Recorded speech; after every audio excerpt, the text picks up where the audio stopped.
From the heart of America, where hard work, freedom, and faith still define who we are. From the farms to the factories, from small towns to city streets, this is the fight for the soul of our nation. We're watching Democrats attack democracy. Do not be fooled. The strength, the grit, the greatness of the American spirit, all right here. The left wanted power, not peace, but there's a resistance rising. A generation saying enough, enough. We've tried it their way, and it failed. The Steve Gruber Show with your host, Steve Gruber, starts right now. Off another brand new day here of broadcast excellence. Glad to have you here fighting for you from the foxhole of freedom, making sure you have the right person shoulder to shoulder with you when it matters the most. Let's get rolling. There's a lot to cover here. Three big things. Number one, major health insurance companies being told to appear on Capitol Hill to answer questions as millions of Americans demand accountability for rising costs and lowered coverage. Number two, new video after 10 days shows a suspect in the disappearance of Nancy Guthrie, but to me, something about this just doesn't smell right. Something's been off from the beginning, but what is it exactly? And number three, yesterday showcased something the fake news desperately wants to bury: the truth about what's really happening at our borders and in our cities. While the liberal media spins tales of atrocities and murder by masked agents, patriots from ICE, CBP, and the USCIS stepped up in front of the House Homeland Security Committee and laid out the facts. Acting Director Todd Lyons, CBP Commissioner Rodney Scott, and USCIS Director Joseph Edlow didn't back down. They delivered. And what they delivered was proof that President Trump's America First agenda is working, delivering results, and finally putting American safety first after years of open border chaos. Let's start with the numbers, because the numbers don't lie, even if CNN and MSNBC do. Director Lyons told the committee straight up, in just the past year, ICE has conducted more than 475,000 removals. That's not a typo. 475,000 criminal aliens, gang members, traffickers, and threats to our communities sent packing. Listen to a few more numbers. Here they are. Since the beginning of the second Trump administration, we have achieved historic results. From January 20th, 2025 through January 20th, 2026, ICE has conducted nearly 379,000 arrests. Among those arrests were more than 7,000 suspected gang members and over 1,400 known as suspected terrorists. The president tasked us with mass deportation, and we are fulfilling that mandate. Thanks to the resources provided by this Congress, we are ramping up detention capabilities and removal flights daily. In the last year alone, we conducted over 475,000 removals. It's a brutal reality that criminal immigration today is organized by sophisticated, ruthless, transnational criminal organizations. These include cartels and transnational gangs President Trump has rightly designated as foreign terrorist organizations. Now, thanks to the funding Congress provided, detention capacity is ramping up. Removal flights are departing daily. And we're finally reversing the Biden-era catch-and-release disaster that turned our neighborhoods into danger zones. This isn't cruelty. This is competence. This is what happens when you elect a president who keeps his promises. Mass deportations without apology, securing the homeland like we haven't seen in decades. U.S. Citizenship and Immigration Services Director Joseph Edlow shared some shocking statistics about the fraud that just he and his organization have uncovered. Listen to this. Over the past year, USCIS has made nearly 33,000 fraud referrals to law enforcement, a 138% increase over previous years. We conducted thousands of site visits to homes and workplaces and thousands of social media checks to ensure aliens aren't espousing anti-American sentiment. Moreover, our fraud detection and national security team completed over 21,000 investigations, identifying fraud in approximately 65% of those cases. In Operation Twin Shield in Minneapolis-St. Paul back in the fall, we uncovered marriage fraud, visa misuse, and student visa abuses, leading to denials of immigration benefits, arrests, and removal proceedings. This work led to Operation Paris, where we continue re-examining thousands of refugee cases in Minnesota, conducting thorough background checks and in-person reviews. That's right, USCIS, DHS, ICE. Those agents are all risking their lives trying to make America a better place to live, and they are succeeding. But what you wouldn't know is any of that if you watch the mainstream media. State and local officials in places like Minnesota are refusing to cooperate still. Democrat lawmakers in this very hearing demonized our law enforcement. Sanctuary policies are emboldening criminals. And when agents move in to enforce the law, things get volatile. That's not on the agents. That's on the radicals who turn routine enforcement into street confrontations and on elected officials who accuse ICE of invading Minneapolis. Representative August Pfluger pointing out that lie during questioning. Here it is. To stand down. How did it make you feel as somebody who carries out the laws that this body has passed when you hear the mayor of Minneapolis say F ICE? Oh, sir, I mean, from a morale standpoint, it hurts us to the fact that for decades, and I've worked since President Bush, ICE has always been in Minneapolis. We've always been in every major city and state. So it wasn't like it was a brand new thing. We've always been doing immigration enforcement. So that's demoralizing. Demoralizing.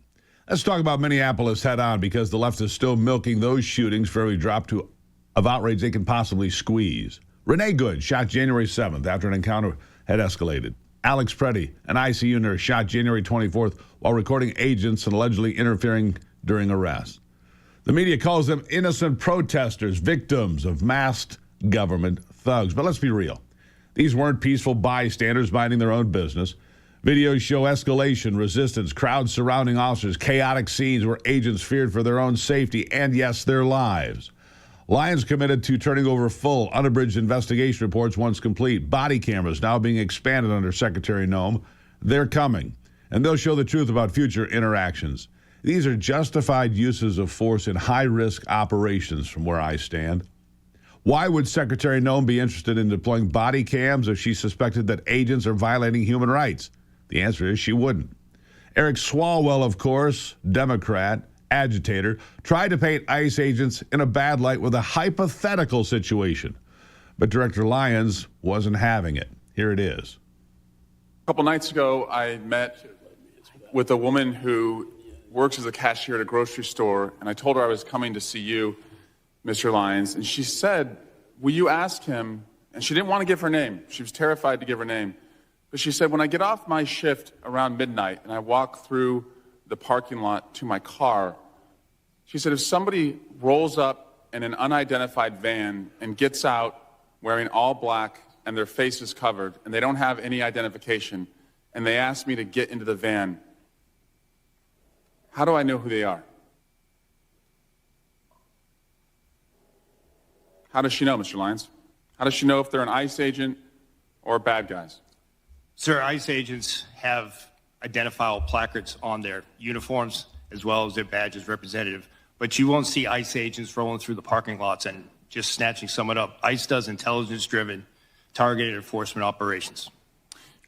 Intelligence-driven, targeted enforcement operations, not haphazard like reckless comments coming from the California congressman.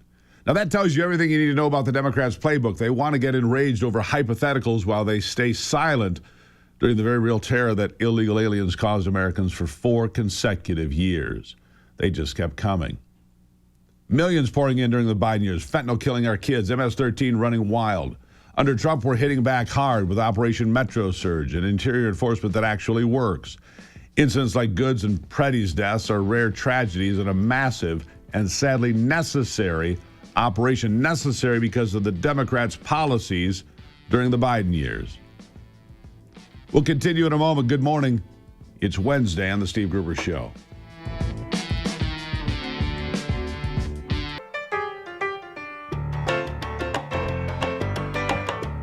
The real outrage here is how Democrats exploit all of these mistakes. And yeah, mistakes are going to happen. There are real people out there wearing badges, being surrounded with agitated crowds. Democrats want reforms that they call them reforms. But what would they really be? They'd handcuff our agents, unmask requirements, judicial warrants for every home entry, bans near schools and churches. They want to completely neuter ICE right when we're finally winning. If they can't do it with policy, they'll continue to push lies about ICE as part of their propaganda machine, like Swalwell did during his questioning time. Here's more. You now have a decision. Will you stand with the kids who you're supposed to protect, or will you side with the killers bringing terror to our streets? Mr. Lyons, will you resign from ICE? No, sir, I won't. Why not?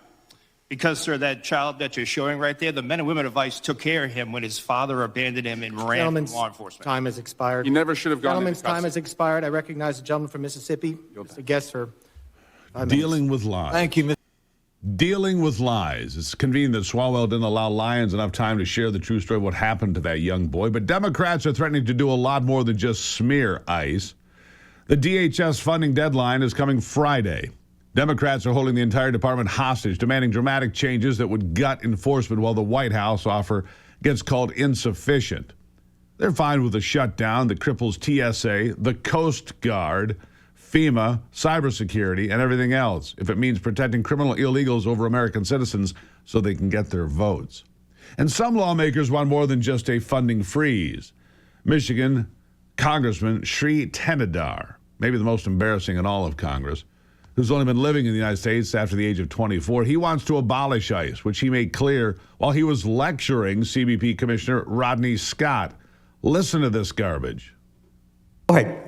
I'm not going to speak on behalf of President Trump, but I'll tell you, I signed up for this job to protect America, and I'm very proud of the service that I provide, and I don't need a pardon from anybody. Well, you better hope so. You better hope you get been pardoned, because you will be held accountable for the absolute disregard of the law your agencies have shown over the past year.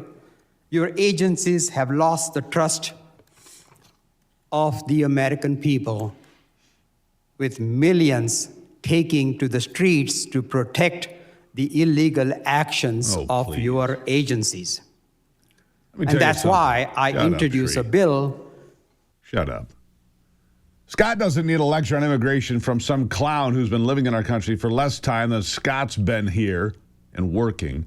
Sri Tenadar became a citizen in 1988. He went through, get this, the legal process. So why is it so criminal to expect other people to do the same thing that clown did? Lyons, Scott, and Ed Lowe are executing the people's mandate from the 2024 election. They deserve medals, not restrictions. America, the choice is clear. We can let Democrats sabotage funding, tie agents' hands, and invite more chaos, or we can stand with President Trump, flood DHS with resources, make our communities safe again. The hearing proved we're on the right path. The deportations are working. The removals are record-breaking. And come Thursday's Senate testimony, we'll see even more proof that America First is the only way forward. So, call your representatives. Call your senators. Tell them no handcuffs on ICE. Full funding. No strings from the left. Because if we back down now, the invasion continues. But if we hold the line, we win. For our families, for our future, and for our country. God bless America. God bless the men and women of ICE, CBP, and DHS putting their lives on the line every single day. All right, one other headline I want to get to before we head to a break here. The Nancy Guthrie case. And I want you to send me a note on this. The Nancy Guthrie case. Does any of this make sense to you? 10 days later. Now, I understand it takes a while for the forensics to work through the electronics. But the new video released yesterday showing this suspect show up at her doorstep, dressed with a mask. He's got what looked like almost boxing gloves, this 1950s holster with a gun. Then he picks up plants and he puts it in front of the camera. This comes 10 days later. Now, somebody knows who this guy is, even based on the fact that they can just see his eyes. Looks like he has a goatee. You can see his eyes, his eyebrows. Even this video is enough to find the suspect, I believe. But none of this makes sense to me. It all seems very odd and out of place. 10 days. The family saying, we'll pay your ransom. Allegedly $6 million in Bitcoin. But no proof of life. No idea where she went. If this was a normal kidnapping case, you wouldn't pick somebody up unless you took their life-saving medicine. That is your commodity. That is what you're trading for. If Nancy isn't in good shape or worse, you've got nothing left to trade for. So this is important. None of this makes sense to me. By the way, you can always follow us on YouTube. This is growing because I've got another note for you. Coming Monday, we're releasing the first episode of Forgotten America on YouTube right here. Click that QR code. Become part of something much bigger. Forgotten America, our first guest, Kyle Rittenhouse, talking about his life after the shootings in Kenosha, what happened to him, the death threats he gets every day. And he says, I was a kid. I had no business being there. Forgotten America comes Monday morning. You're going to want to tell your friends. Did you know that American homeowners nationwide have over $32 trillion in equity, and cyber criminals are targeting it with a growing scam the FBI calls house stealing? House alarms, doorbell cameras, deadbolts, they don't work against these thieves because they're not after your stuff. They're after the equity you've built in your home. If your title isn't being monitored, scanners and scammers can transfer your title of your home into their name using a document they file at the county. They can take loans against your property. They can even sell your property. You won't even know it until the notices show up in your mailbox. You need triple lock protection from my friends at Home Title Lock. Triple lock protection, 24/7 monitoring, alerts of any changes, and God forbid if the worst happens, restoration services up to $1 million, no cost out of pocket to you. Use the promo code Gruber at HomeTitleLock.com. Make sure your home is still your home and your title is still in your name. HomeTitleLock.com, promo code Gruber. Support the people that support this program, would you please? I'll be right back.